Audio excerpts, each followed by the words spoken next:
कराची वाले हो जाएं होशियार, खबरदार। आज और कल शहर में बादल खुलकर बरसेंगे। अर्बन फ्लडिंग का भी खदशा है। गुज़श्ता रात से वक्फे से हल्की और तेज़ बारिश का सिलसिला जारी है। North Karachi, Malir, Surjani town, IA Chundrigar road पर बारिश हुई है। Manzoor colony, defence view, Junejo town, मुल्हिका इलाकों में तेज़ बारिश हुई। इस बारे में मजीद जानेंगे जियो न्यूज़ के नुमाइंदे कमर अली से। कमर, बताइएगा शहर में इस वक्त मौसम कैसा है और जो दीगर इलाके हैं उनमें क्या सूरत हाल है? शहर का मौसम इस वक्त इंतहाई खूबसूरत है। काली घटाएं छाई हुई हैं। शहर के मुख्तलिफ इलाकों में हल्की बारिश का सिलसिला शुरू हो चुका है। Surjani, north Karachi, new Karachi, Najmabad, north Najmabad में अब्रे करम बरसना शुरू हो गया है। गुलशन इकबाल, यूनिवर्सिटी रोड, गुलस्तान जौहर, वलीर के इलाकों में भी बारिश का सिलसिला शुरू हो चुका है। इसके अलावा सदर, IA चंडीगढ़ रोड, MA जिना रोड, ओल्ड सिटी एरिया में भी बारिश का सिलसिला शुरू हो चुका है। शहरी सुबह के वक्त बारिश से लुत्फानंदोज हो रहे हैं। खासतौर पर जो शहरी घरों से निकले हैं कामकाज के लिए, वो अपनी गाड़ियां एहतियात से चलाते हुए अपने मंजिल मकसूद की तरफ बढ़ रहे हैं। इस वक्त शहर में सूरताल जो है वो बेहतर है। कहीं से भी जो है वो सड़कों पर पानी खड़ा होने की इत्तला नहीं है। कहीं पर भी ट्रैफिक जैम की इस वक्त इत्तला नहीं है। शहरी अपने घरों के करीब आके पार्क में भी इस खूबसूरत मौसम से लुत्फानंदोज हो रहे हैं। इस खूबसूरत मौसम में हरियाली से लुत्फानंदोज हो रहे हैं। महकमा मौसम का कहना है कि आज शहर में तेज बारिश का सिलसिला होगा और 50 और उनका ये कहना है कि अर्बन फ्लडिंग का भी खतरा है। लेकिन जो शहरी इस वक्त घरों से निकले हैं वो मुकम्मल तौर पर इस खूबसूरत मौसम से लुत्फानंदोज हो रहे हैं। शहरियों का ये कहना है कि कराची का मौसम इस वक्त इंतहाई खूबसूरत है और अगर कहीं पर पानी बारिश का ना खड़ा हो, इंतजामिया मुतहरिक हो, तो दिन भर उनका बहुत अच्छा गुजरेगा। बहुत शुक्रिया कमर अली, आपने अपडेट किया।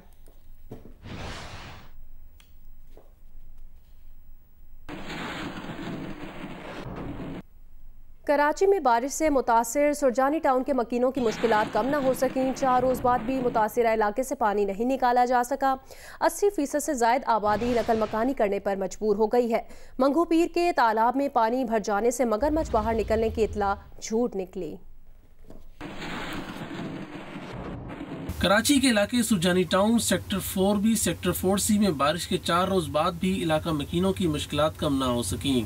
कई के फीट जमा पानी में आमदोरफ्त के लिए शहरियों ने अपनी मदद आप के तहत लकड़ी के फट्टों और ड्रम्स के जरिए कश्ती बनाई है, जिसके जरिए घरों में महसूर लोगों को निकालने और रह जाने वालों को अशियाए खुर्दनोश पहुंचाई जा रही हैं। मजीद बारिश की खबर मुसीबत ज़दा आवाम पर बारिश से पहले ही कहर ढा चुकी है। 6 फीट पानी मेरे घर में था। बज़ाहिर ये दीवारें बता सकती हैं घर का पूरा सामान ये तैर रहा था। अभी भी कुछ सामान मैंने ऊपर रखा हुआ है क्योंकि बारिश की कुछ और पेशन गोई की गई है। उधर मंगोपीर मजार से मगरमच्छ बारिश के पानी के साथ आबादी में आने की अफवाहें भी झूठी साबित हुई। इंतजामिया के मुताबिक दीवार की ऊंचाई 20 से 22 फीट है, जबकि पानी के निकास के लिए भी मुनासिब इंतजामात किए गए हैं। सिंध के मुख्तलिफ शहरों में रात गए होने वाली तूफानी बारिश ने तबाही मचा दी। फीडर स्ट्रिप कर जाने के बायस मुतादिद इलाकों में बिजली की फराहमी मुअत्तल हो गई। कपास समेत दीगर खड़ी फसलों को शदीद नुकसान पहुंचा। ठट्ठा जंपीर के करीब नदी में तेज़ बहाव के बायस 2 अफराद मोटरसाइकिल समेत बह गए। हैदराबाद में 133 मिलीमीटर बारिश रिकॉर्ड की गई। मीरपुर खास में 144 और बदीन में 87 मिलीमीटर बारिश रिकॉर्ड की गई। बारिश के बायस हेस्को रीजन के 150 के करीब फीडर स्ट्रिप कर गए। हैदराबाद, लतीफ़ाबाद, कासिमाबाद और टंडो जाम समेत मुतादिद इलाकों में बिजली की फराहमी मुअत्तल हो गई। हेस्को हुकाम का कहना है बहाली का काम जारी है। वासा हुकाम का कहना है शहर के बेशतर पंपिंग स्टेशन पर बिजली दस्तियाब न होने के बायस निकासी आप की परेशानी है। डिग्री में भी शदीद बारिश हुई। डिग्री को दीगर अजला से मिलाने वाले अहम सड़कों समेत तमाम रास्ते पानी में डूब गए। मीरपुर खास, टंडो मोहम्मद खान और सजावल शहर में मूसलाधार बारिश के बायस नशेबी इलाकों में 4 से 5 फीट पानी जमा हो गया। ठट्ठा में कई घंटों से बिजली बंद होने के बायस शहरी परेशानी से दो चार हैं।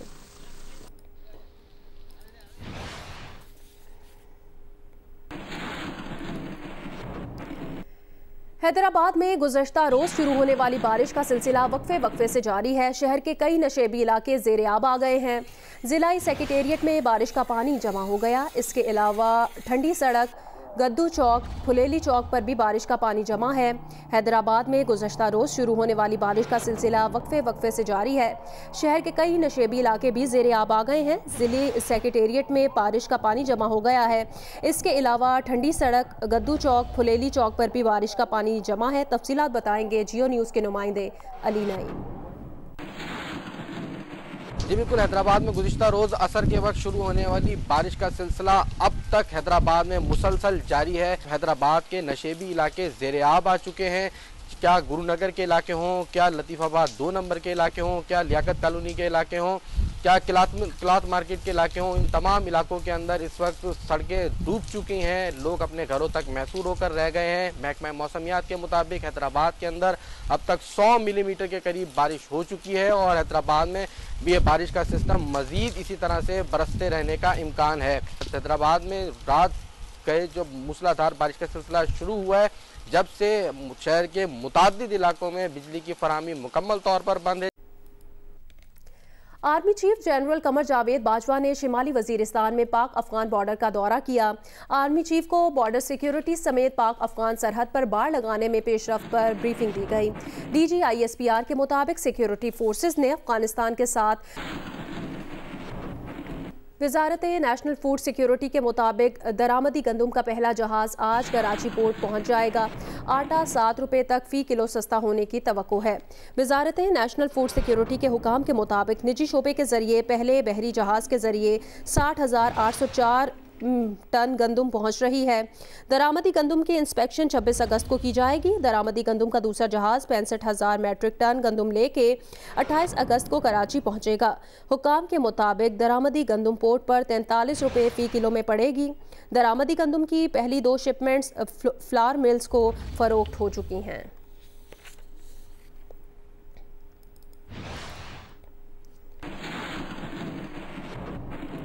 पंजाब की वज़ीर सेहत डॉक्टर यास्मीन राशिद का कहना है नवाज शरीफ की मेडिकल रिपोर्ट की 100 बार इंक्वायरी करा लें, फवाद चौधरी डॉक्टर नहीं, उनके लिए रिपोर्ट को समझना मुश्किल होगा।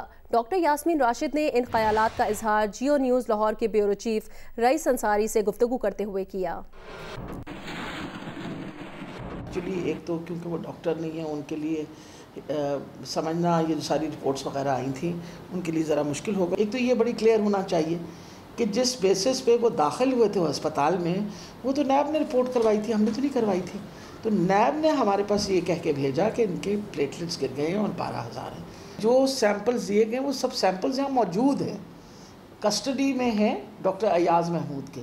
कभी भी कोई इन्वेस्टिगेशन करनी पड़ी तो ज़रूर करवा देंगे। वज़ीर साइंस और टेक्नोलॉजी फवाद चौधरी ने वज़ीर सेहत पंजाब डॉक्टर यास्मीन राशिद के बयान पर जवाब में कहा, डॉक्टर यास्मीन राशिद गायनाकोलॉजिस्ट हैं। मेरा नहीं ख्याल नवाज शरीफ को कोई ऐसा प्रॉब्लम था जिसका हल गायनाकोलॉजिस्ट के पास हो। यास्मीन राशिद से भी तहकीकात होनी चाहिए। प्रोग्राम आज शाहजेब खानजादा के साथ में गुफ्तगू करते हुए फवाद चौधरी का कहना था, नवाज शरीफ को बैरून मुल्क भेजने के फैसले को कबूल करना चाहिए। यह काबीना का फैसला था। सबसे पहले शेख रशीद ने हाथ खड़े करके नवाज शरीफ को बैरून मुल्क देने के हक में राय दी थी। डॉक्टर यास्मीन तो गायनाकोलॉजिस्ट है और मुझे नहीं ख्याल कि नवाज शरीफ साहब को कोई भी ऐसा प्रॉब्लम था जिसका हल गायनाकोलॉजिस्ट के पास हो।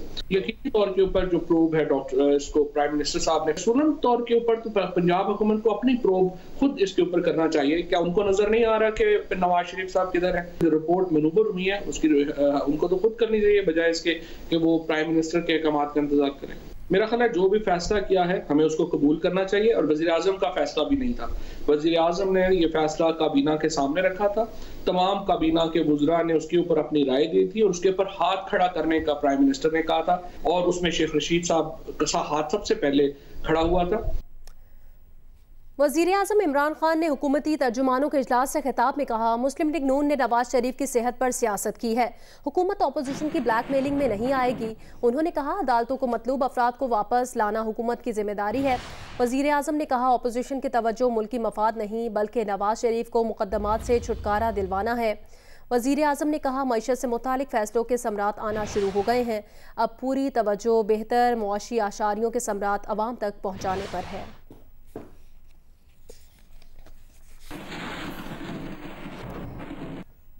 शहबाज शरीफ ने कहा कि नवाज शरीफ सेहतयाब हुए और डॉक्टर्स ने इजाज़त दी तो वापस आएंगे। तब्दीली सरकार 2 साल में नवाज शरीफ के 3 अदवार से ज़्यादा कर्ज ले चुकी, फिर भी लोग एक वक्त की रोटी और पुराने पाकिस्तान को तरस रहे हैं।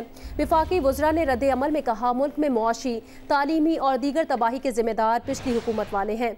पाकिस्तान FATF की ग्रे लिस्ट में मुस्लिम लीग नून के दौर में आया।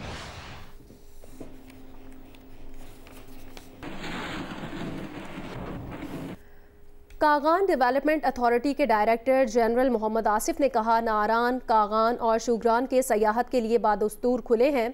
सयाह कोरोना SOPs के तहत बिला खौफ आ सकते हैं। मानसेहरा में DG के DA मोहम्मद आसिफ ने प्रेस कॉन्फ्रेंस करते हुए कहा कि कागान में कोरोना सैम्पलिंग रूटीन की थी। शुगरान और नारान के 600 में से सिर्फ 10 होटल्स और रेस्टोरेंट्स को स्मार्ट लॉकडाउन किया गया था, जिनको अब खोल दिया गया है। सयाह कोरोना SOPs के तहत इन सयाहती मकामात पर तफरीह के लिए आ सकते हैं।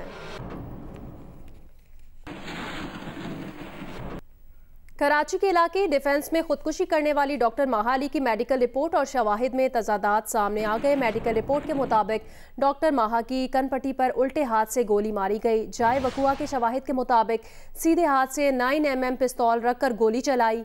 पुलिस सर्जन के मुताबिक लाश का पोस्टमार्टम कराया जाता तो सही रिपोर्ट सामने आती।